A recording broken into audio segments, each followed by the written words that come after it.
Hello and welcome back to Modern Jubilees. In this short video, we want to talk about the following. Was Prophet Muhammad the final prophet? Well, the idea that Muhammad was the last prophet comes from the Quranic verse 33:40. He is the messenger of Allah and the seal of the prophets. So because he's called the seal of the prophets, there's this idea that he's the final prophet. But this concept is never really defined and never really analyzed to the extent that it needs to be. Because, like we mentioned in previous videos, there's different types of prophecy. So, for example, Moses was a prophet who directly spoke the words of God. God told him directly what to say, and he said those things. Many of the other prophets also had direct connections with God. But Muhammad is an example of a prophet who had an angel visit him. He is not purporting to be a direct prophet of God. He's purporting that an angel called Gabriel, who represents a specific thing. Gabriel is from the Hebrew gavri. It's strength. It's a certain type of characteristic, Gabriel. He's a specific angel, an angel of strength and power. And that's the angel that visits Muhammad. And that's the angel that Muhammad receives revelation from and then gives that over to the people who are around him that they then write down later on, and that becomes the Quran. So if he's the seal of the prophets, then what kind of prophet is he sealing off? Meaning he's not even the type of prophet that the Israelite prophets were. He's an indirect prophet. So perhaps he's the seal of the prophets for his specific tribe. Or perhaps he's the seal of the prophets that Gabriel gave a book to. It could be something else that's more specific. And from this small word, seal, to get such an ideology that thousands of years later, people are going to be so intense that no, there will never again be a prophet. And in general, there are groups that have their own prophets since Muhammad. And in the biblical tradition, there is this idea that in the end of times, prophecy will flow. There will be more prophets. There's a quote in Joel. He is one of the minor prophets in the books of the prophets within the Hebrew Bible and the ancient texts, the holy texts. And in Joel 3, it says, Vaya acharechen, after this, eshpoch et ruchi, I will pour my spirit, al kol basar, on every flesh, on every person. V'nib'u, and they will prophesy. B'nechem uvnotechem, your sons and your daughters. Ziknechem, your elders. Chalomot yechalmun, they will dream dreams of prophecy. Bachorechem, your young youth. Chezionot yir'u, they will see visions. And verse 2, V'gam ala avadim v'ala shvachot, and even on the servants, the male and female servants. Vayamim ha'ema eshpoch et ruchi, on those days I will pour my spirit.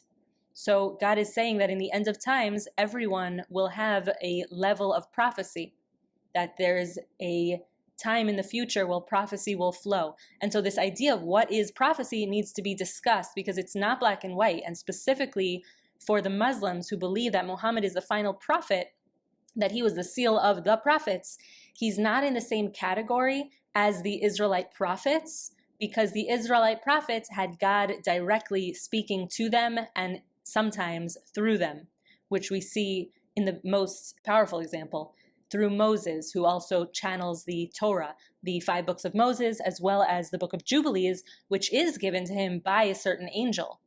But that is separate. So Moshe, also has a book from prophecy that he has through an angel coming to him. Abraham also has angels coming to him. There are angels as part of the story, but the classic Israelite prophets have God speaking to them and through them to the Israelites as a whole, as a nation.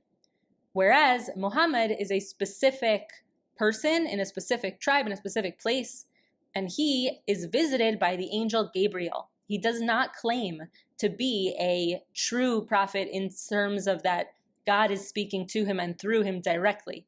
Rather, he says, and it's clear from everyone, that he is a prophet in so much as he is approached by an angel of God, and this is a special angel called Gabriel. So this idea that, there can't be other prophets, or that everyone should now follow Muhammad because he's the last prophet, this is one of, in my opinion, the worst parts of what could be seen as Islam. And that is this like very closed-mindedness. The idea that you're gonna want me to stake my claim and faith in the fact that never again will there be another prophet on the earth, ever. Like, what a sad, tragic thing. Why would I want to believe that? And why would I believe that? And how could I believe that if I'm open to this world and to God and to life and to the former prophets such as Joel, who prophesied the opposite? So I think that there's a way to read that one word of seal in a different way. He's a seal of a certain type of prophet. For example, some people say he's the seal of who gets now this like holy book that is followed by, billions of people at this point. So I think that that's an important thing to talk about and to understand and to be able to break down without being in like dogma of like, oh, this is what my religious leader told me I have to believe in order to be a good ex-religion. We should all be able to use our minds. We're in an advanced reality, an advanced community of international, interfaith, interweb situation here where we have access to incredible amounts of intelligence at our fingertips. And so let's just consider that perhaps he isn't the last prophet of all prophets ever, ever, ever, ever. And therefore everyone has to follow him because he's the last prophet ever, ever, ever. It's a small-minded thing, and it's, no offense, and it's contrary to true faith, because true belief in God is not blind. It's not just like, oh, someone told me to believe this, and so I'm going to do it because maybe he'll kill me if I don't, or maybe, no one will marry me if I don't, or everyone will reject me if I don't. No, we should be able to know about God. If we observe creation, we learn the ancient texts, if we learn about this life for real, God will become apparent. God is true. But the dogmas and the beliefs that come along with being a part of these faith communities that have existed for so many centuries at this point, and so whatever corner of whatever faith you find yourself in, people might have certain beliefs and ideas. And even this one, which is pretty mainstream in Islam, it's still not completely accepted by everyone. People have different interpretations of it. And there are people who consider themselves Muslims to an extent who also have another prophet. So there are ways to open our minds beyond this. I do not think that he was the final prophet of all prophets, especially because he was not a classic prophet in the sense that the Israelite prophets were. He was a prophet who, again, channeled the words of the angel Gabriel at best, meaning some people don't believe that much. But if you believe in Muhammad, you believe that an angel gave him certain knowledge that he passes on, and that's it. So it's not the craziest thing, and I continue to believe very strongly we should all be able to read one another's holy books, learn from one another's ancient texts, respect one another's ancient texts, understand how much love and sweat and blood went into preserving these ancient texts, and that was the essence of many of the ancient communities, for example, the Israelite communities. We have so many advanced texts that are so ancient from times when the large majority of the planet was not literate.